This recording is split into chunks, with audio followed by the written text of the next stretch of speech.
नमस्कार, मैं हूं प्रवीण गौतम। दोस्तों, वीडियो में बात करेंगे कर्नाटक वोट चोरी मामले में इंडियन एक्सप्रेस ने क्या बड़ा खुलासा कर दिया है। कर्नाटक सीआईडी जो आलंद विधानसभा में वोट डिलीट करने का मुद्दा है उसकी जांच कर रही है। कुछ समय पहले एसआईटी का गठन किया था, हालांकि जांच तो 2023 से चल रही है। चुनाव आयोग से भी कर्नाटक सीआईडी ने बहुत सारी जानकारी मांगी थी। कुछ जानकारी दी गई थी, कुछ जानकारी का दावा है कि नहीं दी गई। कर्नाटक सीआईडी की अब तक की जांच में क्या बड़ा खुलासा किया है इंडियन एक्सप्रेस ने, उस पर बात करते हैं, जो इस ओर इशारा करता है कि साजिशन सारा काम किया जा रहा था।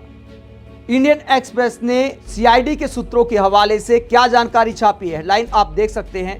कर्नाटक वोट चोरी मामला, तकरीबन 100 सिम कार्ड का इस्तेमाल किया जा रहा था। पूरी कहानी क्या है, इंडियन एक्सप्रेस की इस खबर में क्या छापा गया है, हिंदी अनुवाद में आपको बता देता हूं कि सीआईडी के सूत्रों के हवाले से इंडियन एक्सप्रेस ने क्या दावा किया है।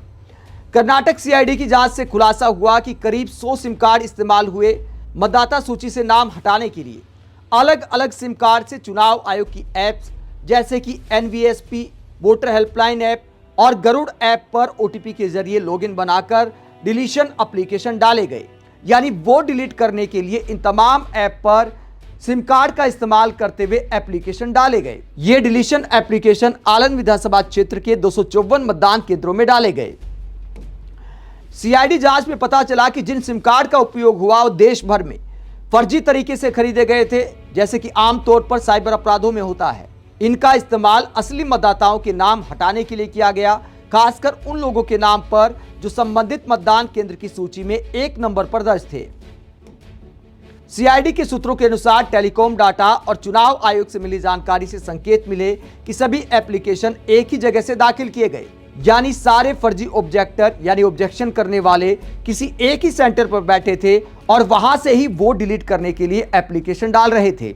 सीआईडी ने यह भी बताया कि इलेक्शन कमीशन द्वारा दिए गए आईपी एड्रेस डायनेमिक हैं, जिनसे किसी भी डिवाइस की जियो लोकेशन ट्रेस नहीं की जा सकती। डायनेमिक मतलब लोकेशन अलग अलग दिखाता रहता है, कभी कहीं की लोकेशन नजर आएगी, कभी कहीं की लोकेशन नजर आएगी, जिसे ट्रेस करना मुश्किल है।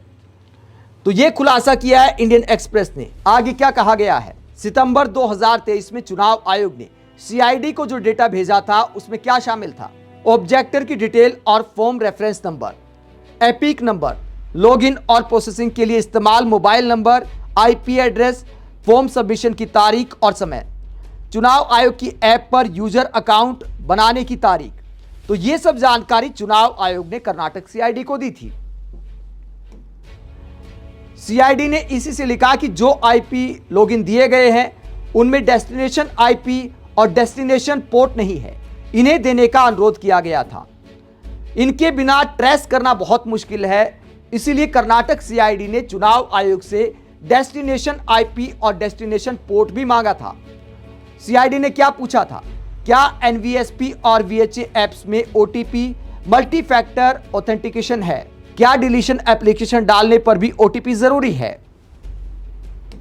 सीआईडी अगर डेस्टिनेशन आईपी और पोर्ट दोनों जान लेती तो पता चल सकता था कि डिलीशन एप्लीकेशन डालने वाले लोग किस सर्वर और किस सर्विस से जुड़े थे, यानी डेटा वास्तव में किस लोकेशन से गया था, जिससे फर्जीवाड़े की जड़ पकड़ना आसान हो जाता। तो यह पूरा मामला है। कुछ जानकारी चुनाव आयोग की तरफ से दी गई थी, उसका इस्तेमाल करते हुए कर्नाटक सीआईडी को यह पता चला है कि 100 सिम कार्ड का इस्तेमाल हो रहा था और यह संभावना जताई गई है कि एक ही जगह से सब कुछ ऑपरेट हो रहा था, यानी संगठित तरीके से साजिश के तहत ऐसा किया जा रहा था। यह इंडियन एक्सप्रेस की रिपोर्ट दावा करती है। राहुल गांधी ने भी यही आरोप लगाया था कि देश भर से साजिशन तरीके से ऐसा किया जा रहा है। आलंद विधानसभा का उन्होंने मुद्दा उठाया था। हालांकि चुनाव आयोग ने कहा था कि ऑनलाइन वोट डिलीट नहीं हो सकते, लेकिन अब चुनाव आयोग ने उस नियम को भी बदल दिया है। अगर ऑनलाइन आपको वोट डिलीट करने के लिए या फिर करेक्शन के लिए फॉर्म भरना है तो फिर आधार से जो आपका मोबाइल नंबर लिंक है उसका इस्तेमाल करना होगा, तभी आपकी एप्लीकेशन सबमिट होगी। तो बदलाव चुनाव आयोग ने कर दिया है, लेकिन फिर दावा क्यों किया जा रहा था कि ऑनलाइन वोट डिलीट नहीं हो सकते। अब कर्नाटक सीआईडी की जांच में आगे क्या निकलकर सामने आता है ये देखना दिलचस्प होगा, क्योंकि कर्नाटक सरकार दूध का दूध पानी का पानी करने पर तुली है। राहुल गांधी की एक तरह से निर्देश है कि इस मामले को अंजाम तक पहुंचाया जाए।